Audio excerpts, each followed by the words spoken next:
এই সংবিধানে গণভোটের কিছু নাই। কথায় কথায় আপনি রাস্তায় যাবেন, সংঘর্ষ হবে না। এখানে কিন্তু বিএনপি এই কনসেনসাসের মধ্যে আমাদের কিন্তু 31 দফা সবকিছু আসে নাই, কিন্তু আমরা সেটা নিয়ে রাস্তায় যাচ্ছি না।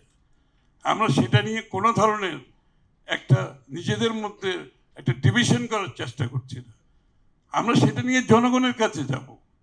আমাদের যে বিষয়গুলো কনসেনসাসে আসে নাই, আমরা কিন্তু আগামী নির্বাচনে সেইগুলোরই আমরা জনগণের কাছে যাব, এবং যতটুকু ঐক্যমত হয়েছে এটা তো আমরা বাস্তবায়ন করবই, আর যেগুলো তো ঐক্যমত হয় নাই সেগুলো আমরা জনগণের কাছে নিয়ে যাব।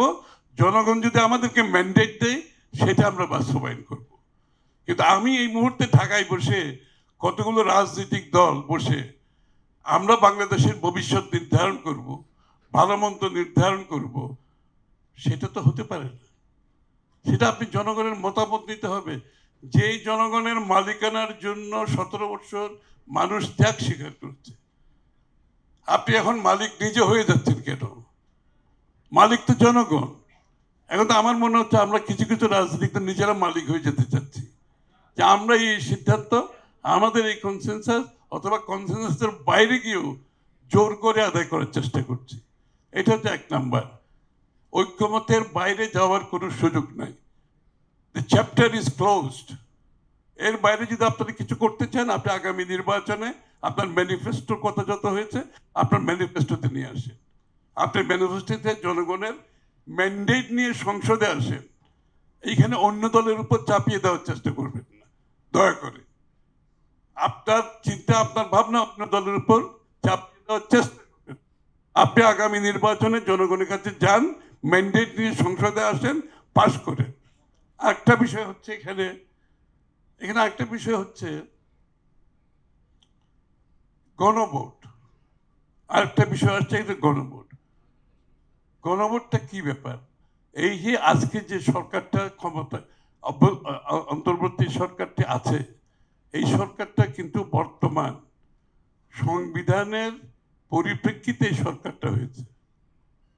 বর্তমান সংশোধনের এটাকে মাথায় রেখে কিন্তু বর্তমান অন্তর্বর্তীকালীন সরকার শপথ নিয়েছে বর্তমান সংবিধানকে নিয়ে, এবং এই সংবিধানে গণভোটের কিছু নাই। এই সংবিধানে গণভোটের কিছু নাই।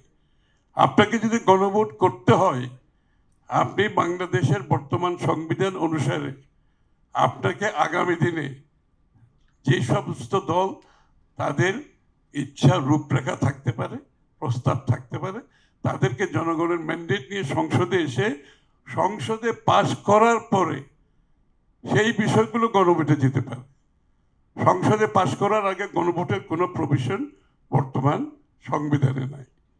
এবং আমরা অনেক কিছু চাইতে পারি, আমাদের সব ইচ্ছা পূরণ আমরা ঢাকায় বসে ঐক্যমত কমিশনের মাধ্যমে সমাধান যদি না হয়, এর একমাত্র সমাধান আপনি জনগণের কাছে গিয়ে এটা সমাধান করতে হবে। এই স্পিরিট যদি না থাকে, এই স্পিরিটের বাইরে গিয়ে যদি আবার ওই চাপিয়ে দেওয়ার একটা মনোবৃত্তি হয়, এটার জন্য আবার রাস্তায় গিয়ে আন্দোলন করতে হয়, আমি বলি তার প্রতিবাদের সকলের অধিকার আছে। কিন্তু আমরা যে জায়গায় এসে দাঁড়িয়েছি, বাংলাদেশের মানুষ সাংঘর্ষিক রাজনীতি দেখতে চায় না। বাংলাদেশের মানুষ স্থিতিশীলতা দেখতে চায়।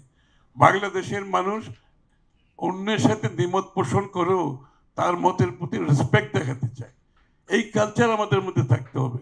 কথায় কথায় আপনি রাস্তায় যাবেন, এখন অন্য দল যদি আবার তার প্রতিবাদে আবার রাস্তায় যায়, তাহলে কি হবে? সংঘর্ষ হবে না?